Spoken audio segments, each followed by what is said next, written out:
The wicker chair creaked a familiar complaint as Marcus settled into his morning ritual. Steam curled from his mug, weaving with the tendrils of dawn mist that clung to his meticulously manicured lawn. This quiet moment, this small piece of the American dream he'd worked 70-hour weeks to afford, was a sanctuary. Then, the fence groaned. It wasn't the sound of the wind. It was a distinct, weighty crack of a wooden slat bearing a weight it wasn't designed to hold. Marcus's body went rigid before his mind even processed the sight. The polished black boot, the khaki-clad legs swinging over, and then the full figure of a man landing with a soft thud on his grass. Again, this wasn't the first time, and it wasn't a random stranger. It was Carl from the neighborhood HOA security patrol. For weeks, Marcus had been cataloging these invasions. The first time, he'd been so startled he'd nearly dropped his coffee. Carl had offered a tight, humorless smile, gesturing to the back gutter. Just a compliance check, sir. Reported concern about leaf buildup.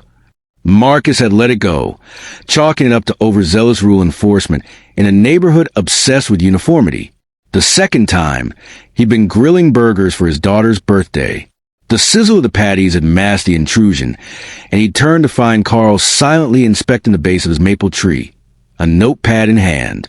Potential root encroachment on the sidewalk, Carl had stated, his tone implying a capital offense. That time, a cold knot had formed in Marcus's gut. He'd asked why no one had called or knocked. Carl's answer was dismissive.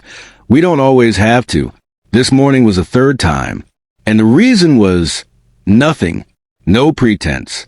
Carl simply walked across the dew-kissed lawn, his eyes scanning the back of the house with clinical detachment, as if appraising a piece of vacant land. That's when the realization, cold and sharp, finally pierced through Marcus's patience. This wasn't oversight.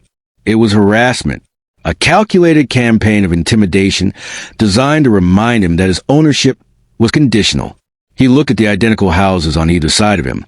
The Dawsons, the Lees, their yards pristine and untouched by these unannounced audits. He thought about the weeks of these silent violations, the feeling of being watched in his own home, the erosion of his peace.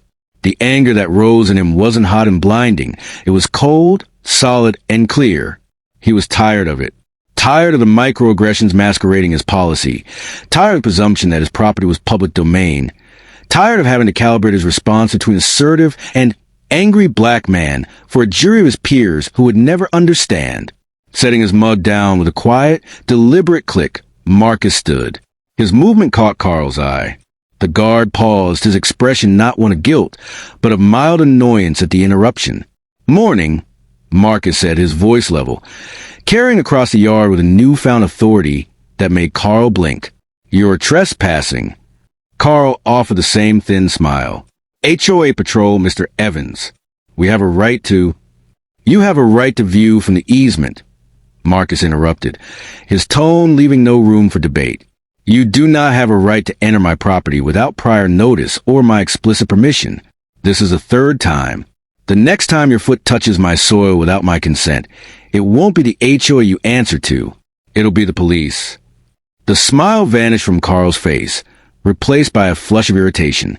He wasn't used to being challenged. But he also saw something in Marcus's stance, the unflinching resolve of a man who had nothing left to prove and everything to protect. Without another word, Carl turned on his heel and walked back to the gate, opening it properly this time. Marcus watched him go, the adrenaline slowly receding. The victory felt small and hollow, a battle won in a war he never asked to fight. He picked up his coffee, now lukewarm. The porch was his again, the yard was his again, but the sanctity of his home? That, he knew, would require a much longer, harder fight. He took a sip, his eyes already scanning the horizon, ready for the next breach. The deed to the house on Elmwood Drive was more than a legal document to Marcus. It was a certificate of survival. After years of grinding through 80-hour work weeks as a software architect, of sacrificing weekends and holidays, he had finally carved out his own sanctuary. The house wasn't just a structure of wood and brick. It was his escape pod, a silent promise of peace after the day's chaos. The porch, with its view of the quiet street, was his command bridge, and his morning coffee was a ritual that sealed him in safety. But the Homeowners Association seemed hell-bent on turning his sanctuary into a panopticon. The first letter arrived like a shot across the bow, crisp and impersonal. Violation. Your black trash can is visible from the street on non-collection days. Please store appropriately. Marcus had sighed, dragged him back into the garage, and let it go. It was petty, but he was the new guy. He'd play the game. The game, however, had no end. The letters became a weekly torment, a drip feed of manufactured grievances. Violation. Lawn height exceeds the community standard of 2.5 inches. He had mowed it 2 days prior. Violation. Unapproved porch light fixture. Please install the specified antique bronze model. The light here worked perfectly, casting a warm, welcoming glow. Violation. Faded welcome mat deemed visually unappealing. Each notice was a paper cut, a small, stinging assertion that his ownership was illusory. His home was not truly his. It was a conditional loan from a board of faceless arbiters of beige conformity. He complied, each act of submission chipping away at his sense of autonomy. He felt like he was living in a showroom, not a home, constantly auditing his own life for potential infractions. Yet, these paper violations were merely the prelude. The real violation was physical, a chilling disregard for the most fundamental right of homeowner, the right to exclude. The first time he saw the guard, Carl, vaulting the back fence, Marcus's brain short-circuited. It was such a brazen, unnatural act that he could only stare, his coffee mug frozen halfway to his lips. Carl had landed, brushed off his khakis, and begun a slow patrol of the perimeter, peering at windowsills and downspouts as if he were inspecting a public park. Marcus tried the polite, proper channels. He sent meticulously drafted emails to the HOA management company, questioning the legality and necessity of such invasive tactics. The response was always a variation on a bland, corporate theme. Per our covenants, the patrol is authorized to ensure compliance and maintain property values. He made phone calls that were diverted to voicemail. He even mustered the will to attend a monthly HOA meeting, sitting in a stuffy room with a dozen retirees who looked at him with vague suspicion. Slit when he raised the issue of the trespassing guard. The board president, a man named Bill with a patronizing smile, dismissed him. Marcus, is it? Carl's just doing his job. He's very thorough. We're all just trying to keep the neighborhood looking sharp for everyone. The politeness curdled in Marcus's throat. He was being gaslit by a committee. They reframed the blatant violation of his privacy as thoroughness, a hostile act of trespass as doing his job. He looked around the room at the other homeowners, wondering if Carl scaled their fences too, or if his was the only lawn deemed unworthy of a front door conversation. The meeting ended with a promise to look into it, a phrase he now understood was bureaucratic code for ignore it until you go away. He walked back to his house that night, the weight of their indifference heavier than any violation notice. The question echoed in his mind, fueled by a cold, simmering anger. What kind of job involved scaling a man's fence instead of knocking on his door? The answer was clear. It was a job that believed some boundaries weren't meant to be respected, and Marcus was done being polite. The sight of Carl's booted foot landing on his freshly cut grass for what felt like the 100th time was a final straw. It wasn't the audacity of the trespass itself that did it, but the casual, proprietary swagger with which Carl then straightened his uniform and began his unsanctioned inspection. He moved through Marcus's yard as if it were a municipal park, his presence a constant, grating reminder that Marcus's ownership was, in their eyes, provisional. Marcus didn't say a word. He didn't storm outside. He just watched from the kitchen window, a cold, still calm settling over him. The time for emails, for phone calls, for pleading his case in rooms full of indifferent faces was over. If the HOA refused to acknowledge his boundaries on paper, he would make them physically impossible to ignore. He drove to an agricultural supply store on the edge of town, a place that smelled of feed and fertilizer. He didn't buy a weapon. He bought a solution. The box contained a low-voltage electric fence system, the kind used by farmers to gently deter curious livestock or by suburbanites to keep their dogs from digging under fences. It was legal, certified safe, and delivered a jolt more surprise than pain, a sharp, memorable reminder of a boundary crossed. That weekend, He became a project manager on a mission. He meticulously installed a thin, almost invisible wire along the top of his front gate and the length of his side fence, the places Carl treated as his personal entry points. He ensured the system was perfectly grounded and the voltage was set to the manufacturer's specification.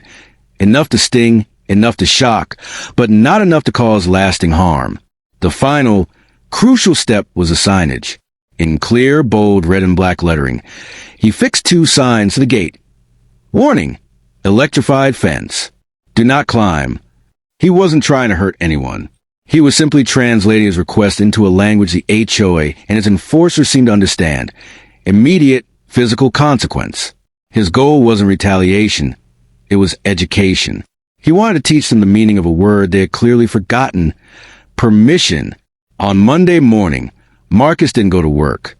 He called in, citing home security concerns.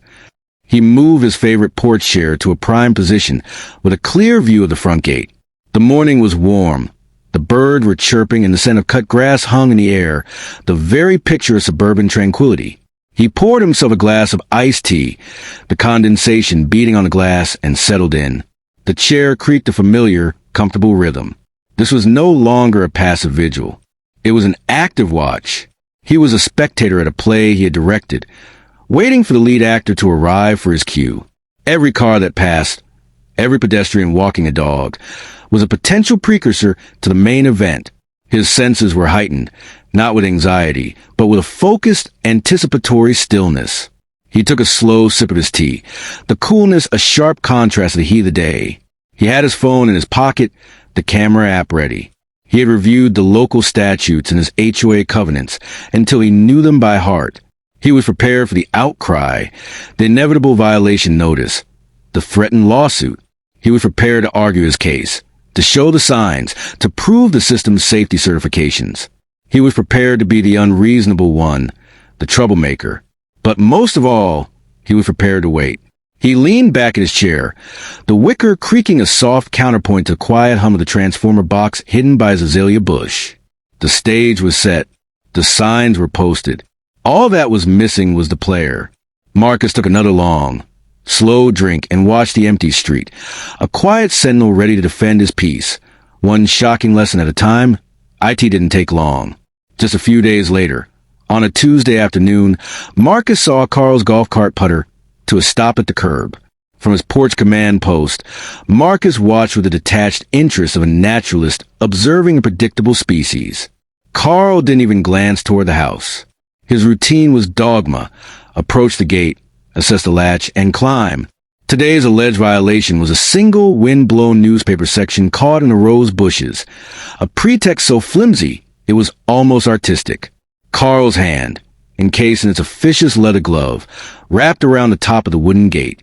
He placed a foot on a lower slat, preparing to hoist himself over with a familiar, infuriating entitlement. Zap! The sound was less a dramatic crackle and more a sharp, percussive thump, like a static shock from a carpet multiplied by 100. Carl's entire body jolted, as if yanked by an invisible wire. A sharp, undignified yelp, more surprise than pain, escaped his lips.